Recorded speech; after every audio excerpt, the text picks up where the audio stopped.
Perumdapal Domestik Banjarmasin berupaya memberikan pemahaman edukasi dan penyebar luasan informasi kepada warga. Sosialisasi juga dilakukan terkait dengan ketegasan pada developer dalam membangun perumahan agar nantinya rumah yang dibangun menjadi pelanggan. Perumdapal Domestik Banjarmasin berupaya memberikan pemahaman, edukasi, dan penyebar luasan informasi kepada warga dalam gelaran sosialisasi Peraturan Wali Kota Banjarmasin Nomor 152 Tahun 2023 tentang tarif pelayanan pengelolaan banyu limbah domestik wan layanan sedot tinja yang digelar di ruang Himalaya Hotel Banjarmasin Internasional Jalan Ahmad Yani Pal 4,5 Banjarmasin jelang tengah hari Senin 26 Februari 2024. Kegiatan yang dibuka Wali Kota Banjarmasin Ibnu Sina yang dihadiri SKPD di lingkungan pemerintah Kota Banjarmasin serta Lurah wan Dewan Kelurahan se-Banjarmasin ini diisi pula dengan penyampaian terkait limbah domestik oleh Direktur Teknik Perumdapal Domestik Banjarmasin Deris Kusdinar serta dilanjutkan dengan tanya jawab bersama Direktur Perumdapal Domestik Banjarmasin Endang Waryono. Salah seorang peserta Hamdani dari Dewan Kelurahan Alalak mempertanyakan masih terdapatnya banyu yang mengeluarkan bau di sungai daerah Jalan Ahmad Yani. Banyu yang berbau tersebut diduga ujar Hamdani berasal dari gedung pertokoan di kawasan tersebut. Dari Ayani, baik kilometer 1 sampai kilometer 6, itu ada bantaran sungai kecil. Ya, bantaran sungai kecil, di mana di situ masih ada air yang ada di sungai itu masih tergenang dan berbau menyengat. Yang saya pertanyakan, sepanjang jalan dari Ayani 1, kilometer 1 sampai kilometer 6 itu banyak bangunan yang sangat besar-besar, terutama itu ada rumah sakit, duta mall, restoran, dan ruko-ruko yang lainnya. Nah, yang saya tanyakan apakah semua bangunan itu sudah menjadi pelanggan dari PDPAL? Lah, yang pertanyakan itu. Sebab apa? Air limbah yang ada di sungai itu pasti tidak jauh dari bangunan-bangunan yang ada. Lurah Sungai Lulut Suryani menyatakan pemerintah kota harus tegas pada developer yang ingin membangun perumahan, terutama terkait dengan perizinan, supaya setiap rumah yang dibangun menjadi pelanggan. Akhir-akhir ini banyak dibangun perumahan-perumahan, jadi alangkah baiknya kalau salah satu persyaratan pembangunan perumahan ini, pengembang perumahan untuk mendapatkan izin itu sudah ada tersedia fasilitas PDPAL ini. Kemudian seperti yang disampaikan oleh Bapak Wali Kota tentang UDF ya, kemudian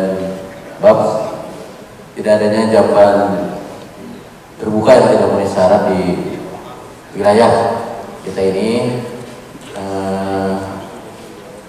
Kami juga mohon kepada PDPAL untuk pemasangan atau pembuatan jamban ya, yang memenuhi syarat atau menggunakan biofil ya. Nah, ini untuk difasilitasi di wilayah-wilayah kelurahan, khususnya di warga-warga yang kurang mampu. Direktur Perumdapal Domestik Banjarmasin Endang Waryono metakoni Prima TV memadahkan kada seberatan bangunan yang berdiri di kawasan Jalan Ahmad Yani Banjarmasin menjadi pelanggan Perumdapal Domestik Banjarmasin. Sedangkan adanya bau yang ditimbulkan pada saluran sungai yang memanjang di muka bangunan tersebut harus dikonsultasikan terlebih dahulu dengan instansi terkait, dikarenakan Perumdapal Domestik Banjarmasin hanya menjadi operator dalam mengelola limbah. Buat limbahnya itu dalam bentuk tangki septik yang standar, ya, kedap air atau yang biofil. Nah, tapi kalau mereka bersepakat untuk dia punya lahan fasilitas atau fasilitas umum yang mereka sediakan untuk dibangun, misalnya komunal, itu bisa kerjasama. Gimana mekanismenya? Sama kita kerjasama, apakah mereka yang membangun secara konstruksinya, kita perpipaannya, iya. Nah itu bisa kita bicarakan sebetulnya. Kalau untuk menekan developer agar bekerja sama itu bisa lah Pak? Nah, kalau Terkait dengan ketegasan pada developer dalam membangun perumahan agar nantinya rumah yang dibangun menjadi pelanggan, menurut Endang Waryono, pihaknya sudah beberapa kali mensosialisasikan permasalahan tersebut karena sudah ada peraturan daerah yang berkaitan dengan pendirian perumahan. Kalau limbah untuk limbah yang keluaran ini kan semua kan di situ tidak semuanya berlangganan Perumda Palde. Nah, jadi hanya sebagian kecil yang menjadi pelanggan. Tapi otomatis dengan adanya perwal ini mau tidak mau semua pelanggan PDAM menjadi pelanggan Perumda Palde, dan itu akan menjadi tanggung jawab kita untuk pengelolaan limbahnya, ya kan. Tapi kalau untuk masalah saluran itu kita harus berkoordinasi sama SKPD terkait ya. Nah, jadi tidak murni kita, karena itu kan namanya saluran atau sungai itu ada dinas tersendiri kan. Nah, tapi kalau masalah limbahnya mereka membuang ke sungai itu kan harus ada treatment, ya kan. Kalau jadi pelanggan kita arahkan, otomatis harus mempunyai minimal, kalau dia individu itu ada yang setempat, ya kan. Nah, kayak biopil. Nah, itu tergantung kapasitas masing-masing limbah yang dibuang. Pak, langkah yang akan diambil ke depannya Pak untuk yang di daerah Ayani itu apa nanti Pak? Untuk Ayani, kalau di Ayani langkah yang selanjutnya itu kan kita untuk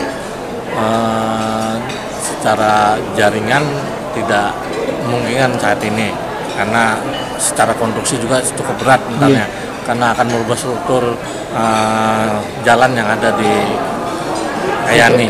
Tapi kalau untuk komunal atau setempat